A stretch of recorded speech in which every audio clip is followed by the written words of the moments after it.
FATF کی grey list میں پہلے بھی پاکستان موجود رہا. کیا بھارت کی اب دوبارہ سے ایک نئی جو کاوشیں اس نے شروع کی ہیں کہ پاکستان کو ایک مرتبہ پھر سے FATF کی گرے لسٹ میں شامل کیا جائے، کیا بھارت کی یہ کاوشیں اب برابر ثابت ہونے جا رہی ہیں اور پاکستان کو کس حد تک پریشانی لاحق ہونی چاہیے؟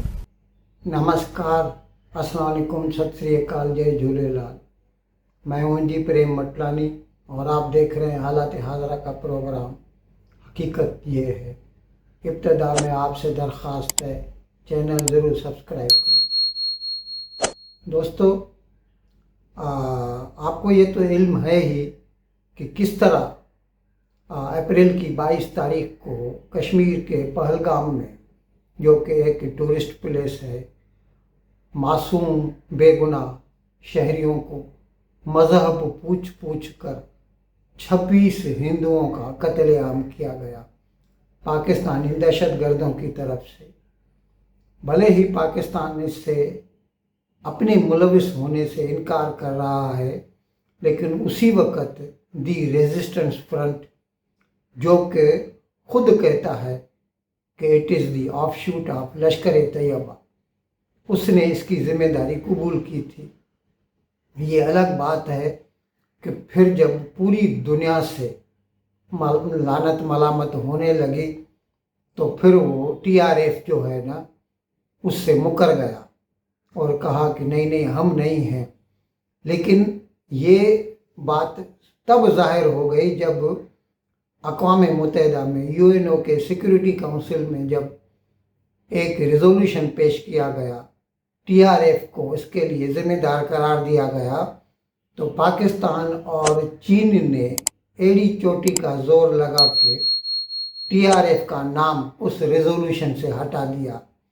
اگر TRF پاکستان سے تعلق نہیں رکھتی تو پھر انہیں کیا ضرورت تھی اس کو ہٹوانے کی.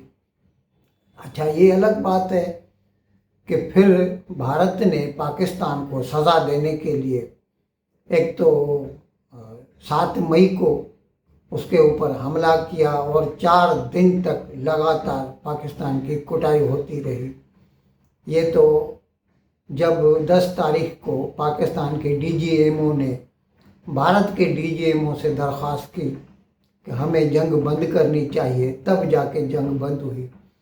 اسی طرح پھر بھارت نے پاکستان کو مزید سزا دینے کے لیے 7 ڈیلیگیشن بنائے، جنہیں پوری دنیا میں بھیجا گیا. وہ دنیا کے سارے ممالک کو یہ جو جنگ ہوئی اس کے جو محرکات تھے، جو ریزنز تھے، وہ کیا تھے، وہ سب سمجھانے کے لیے اور پاکستان کا مکروہ چہرہ دنیا کو دکھانے کے لیے بھیجے. وہ اپنا کام کر کے آئے اور اس کے ساتھ ساتھ بھارت نے یہ بھی کوشش کی کہ فائنینشیل ایکشن ٹاسک فورس، جو کہ G7 والوں نے بنائی ہے، اور یہ جو ہے اس کا ہیڈ کوارٹر پیرس میں ہے. اس کا کام ہے کہ جو منی لانڈرنگ یا ٹیرر فنڈنگ ہے، اس میں جو پیسے کا لین دین ہوتا ہے، ٹرانسفر ہوتی ہے، اس کے اوپر نظر رکھتی ہے. اور اس لحاظ سے جو ممالک اس کے ٹیرر فنڈنگ کو سپورٹ کرتے ہیں، ان کو پھر یا تو بلیک لسٹ یا گرے لسٹ، ان کے جیسے کام ہوتے ہیں اس لحاظ سے ان کو رکھتی ہے. پہلے بھی پاکستان گرے لسٹ میں رہ چکا ہے. اس کے کئی سالوں کی کوششوں کے بعد، ایڑیاں رگڑنے کے بعد 2022 میں اس کو گرے لسٹ سے باہر کیا گیا تھا. اب بھارت نے یہ پھر سے کوشش کی اس کو واپس گرے لسٹ میں لایا جائے. اب کہنے کو تو پاکستانی لوگ جو ہیں یا وہ چینل، وہ چلا رہے ہیں کہ بھارت کوشش کر رہا ہے ہم کو گرے لسٹ میں لانے کی اور یہ نہیں ہوگا. اور اس سلسلے میں آپ وہ ایک انٹرویو میں جو پاکستان کا سابق ہائی کمشنر ہے، بہت کٹر مسلمان ہے، عبد الباسط نام ہے اس کا، بھارت میں رہ چکا ہے، Pakistani high commissioner in India. اس وقت بھی اس نے بڑے گندے کام کیے تھے دلی میں جب تھا. اب وہ اپنا TV چینل بھی چلاتا ہے، YouTube چینل بھی چلاتا ہے، اور اس کے ساتھ ساتھ بھارت کے خلاف زہر بھی اگلتا رہتا ہے. اس سے جب پاکستان کے ایک اینکر نے پوچھا تو وہ کہا کہ ہمیں نہیں لگتا کہ دنیا جو ہے وہ ہمیں پھر سے FATF والے ہمیں پھر سے گرے لسٹ میں لائیں گے. آپ خود سن لیجئے. FATF کی گرے لسٹ میں پہلے بھی پاکستان موجود رہا. کیا بھارت کی اب دوبارہ سے ایک نئی جو کاوشیں اس نے شروع کی ہیں کہ پاکستان کو ایک مرتبہ پھر سے FATF کی گرے لسٹ میں شامل کیا جائے، کیا بھارت کی یہ کاوشیں اب برابر ثابت ہونے جا رہی ہیں اور پاکستان کو کس حد تک پریشانی لاحق ہونی چاہیے؟ نہیں، پاکستان کو پریشانی نہیں ہونی چاہیے بہت زیادہ، لیکن کمپلیسنٹ بھی نہیں ہونا چاہیے، کیونکہ میں دیکھ رہا ہوں کہ ہمارے لوگ خاص طور پہ جب انٹرنیشنل میڈیا پہ جاتے ہیں اور جب بھی ان سے FATF کا سوال ہوتا ہے کہ جی ماضی میں بھی آپ گرے لسٹ میں تھے، تو وہ ہمارے لوگ صحیح جواب نہیں دے پاتے. I do not know how why, کیونکہ FATF کی گرے لسٹ میں ہونے کا مطلب یہ نہیں ہے کہ کوئی ملک دہشت گردی کو سپورٹ کر رہا ہے. پاکستان اس سے پہلے بھی FATF کی گرے لسٹ میں تھا، بلکہ بلیک لسٹ میں بھی تھا، لیکن اس کا ہرگز یہ مطلب نہیں ہے کہ پاکستان اس وقت ٹیررزم کو سپورٹ کر رہا تھا یا منی لانڈرنگ کو بھی سپورٹ کر رہا تھا. جس طرح کہ ہم جانتے ہیں کہ FATF کا جو مینڈیٹ ہے وہ منی لانڈرنگ کے خلاف ہے اور کاؤنٹرنگ ٹیرر فائنینسنگ کے بارے میں ہے کہ how to counter financing for terrorism. تو یہ دونوں چیزیں ایسی نہیں ہیں کہ اگر آپ FATF میں لسٹ میں ہیں تو وہ حکومت یا اسٹیٹ ٹیررزم یا کو سپورٹ کر رہی ہے، منی لانڈرنگ کو سپورٹ کر رہی ہے. اس کا آسان سا بڑا جواب ہے.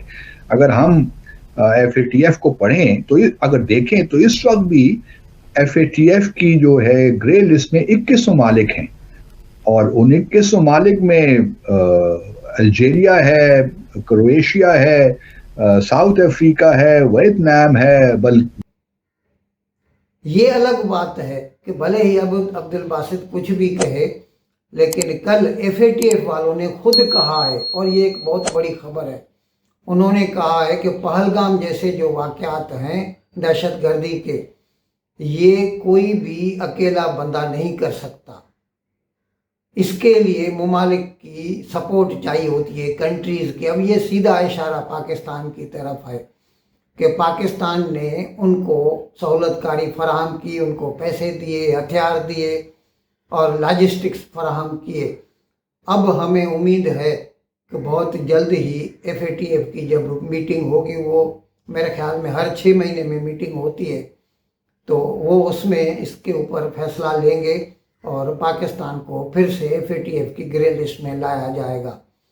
یہ الگ بات ہے کہ ہمیں خود دکھ ہوتا ہے، کیونکہ پاکستان کی ایسی حرکات و سکنات ہیں جس کی وجہ سے جب ملک کو تکلیف پہنچتی ہے تو حقیقت میں اس کے عوام کو تکلیف پہنچتی ہے.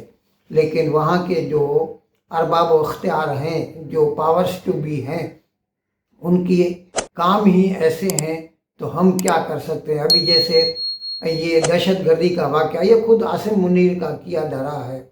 پھر اس کے بعد 4 دن کی جنگ، اور اس کے بعد پھر ابھی انہوں نے جو بجٹ دیا ہے اس میں 20% انہوں نے دفاع پہ، اپنا ڈیفنس پہ خرچہ بڑھا دیا ہے. پہلے ہی ان کا بجٹ جو ہے اس میں آدھا تو ڈیٹ سروسنگ میں نکل جاتا ہے، باقی آدھے کا 80% یعنی 40% یہ لے لیتی تھی، ڈیفنس والے لے لیتے تھے. اب اس میں سے بھی اور 4% مطلب زیادہ ہو جائے گا. تو آپ خود سوچ سکتے ہیں کیا حالت ہوگی پاکستانی عوام کی. لیکن ابھی ظاہر ہے جیسا کرنا ویسا بھرنا، ان کو تو یہ بھگتنا ہی پڑے گا. ان الفاظ کے ساتھ آج کا پروگرام ختم کرنے کی آپ سے اجازت چاہتا ہوں، لیکن وداعی لینے سے پہلے ایک مرتبہ پھر آپ سے میری درخواست ہے کہ جس کسی صاحب یا صاحبہ نے اب تک ہمارے اس چینل کو سبسکرائب نہیں کیا، براہ کرم اس کو جلد سے جلد سبسکرائب کریں، پروگرام کو لائک کریں، شیئر کریں اور گھنٹی کا بٹن دبانا نہ بھولیں. بہت بہت شکریہ. خدا حافظ.